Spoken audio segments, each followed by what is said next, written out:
Click the Window Option toolbar to edit the numeric window options. And that's this button right here. I'm going to move this where it's in the middle of our screen capture. The pixel spacing between columns adjusts the distance between the spacing, and so I can change this to 10 pixel, and you get more space between the columns. The Show Time Between Marker Measurements option toggles the values displayed in the measurement area.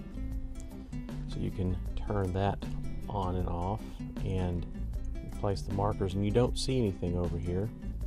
The default is to show the time between the markers. Show the entire timestamp resolution toggles how the measurements are displayed on the left side of the window. When this option is unchecked, time measurements use the best units, nanoseconds, microseconds, milliseconds, so forth, so that only 2 digits are displayed past the decimal point. Let's have a better example. Let's take a measurement from the beginning of the trace to the end of the trace, and this will give you a better example. Here's the value. Now if I show the entire timestamp resolution, this is going to go all the way down to nanosecond resolution, so it shows all significant digits to the right of the decimal point. And we can turn that off. Show the sample counts between markers, and that shows you the sample numbers. The scroll mode can be set to synchronously scroll with other data windows or scroll independently. And so this option right here, scroll with other windows or scroll independently, and that's self-evident of what that does. The drag scroll options can either disable the inertia or disable the friction. The default is to disable inertia, so that when you grab the data, it does not fling or it does not scroll continuously. If I turn on or disable the friction, now it will scroll continuously until I stop it by clicking on the data. And you can scroll fairly slowly and slowly watch the data scroll by until you see what you're looking for. But again, this will not stop until you either click the data or it reaches the end of the trace data. The allow horizontal movement while drag scrolling is, say normally when I drag up and down, this has no horizontal scroll bar because all the columns are visible on the window. If I make the window narrower, now I have a horizontal scroll bar and I can scroll left and right.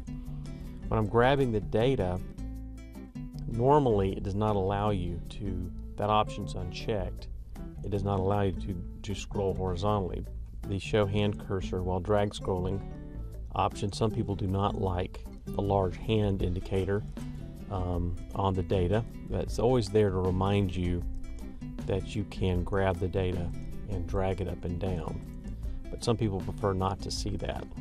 The options on the right hand side of the dialog box customize the output of the numeric file export features, and these features are, let's close the dialog. These features are available under the File, Export, Numeric to Text file, and Numeric to CSV file, comma-separated value file. I've already exported 2 small example files, one a text format file and the other is a comma-separated value file, or CSV file.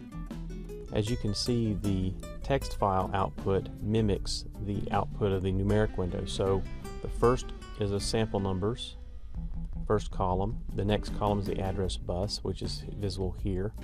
Then the data, then the timestamp. And these are the same order as you had in the numeric columns. The text file has a tab between each column, or sometimes it'll have spaces. It'll pad the data with spaces.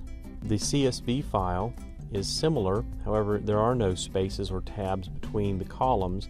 This is a comma separated value, so the first line has the column headers with a comma between each one, and then the sample numbers followed by the address column, then the data, and so forth. Notice that it separates the timestamp values from the units of the timestamp. The options here on the right hand side all apply to the appearance of these exported files. So when you use the File Export Menu command, these options will affect it. So minimizing the file size, no column labels or sample numbers. Looking at this file, one line is 22 bytes of data. Each character on the screen is 8 bits. That's an ASCII text value. So 0, 1, 4. So there's 7 bytes or 7 characters, then 5 including the tabs.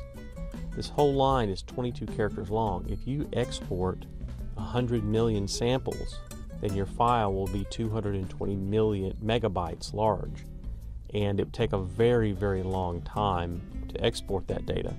So this option here, minimize the file size, is one way you can make that file as small as possible. It will leave off these 2 header lines, and it will leave off the sample number column here. And there will be only 1 tab character between each of the data columns. The file will still be very, very large though. Just letting you know that this is not the best way to export tens and hundreds of millions of samples. It's best to use the software development kit and to access the data in binary rather than try to export a text file. The next option, omit sample numbers, is obvious. It will omit sample number column here only. Force all time units to be the same. In this example, the timestamp data is not particularly interesting, but it's defaulting to 2 digits past the decimal point. We can change that to, say, microseconds. It will force the file.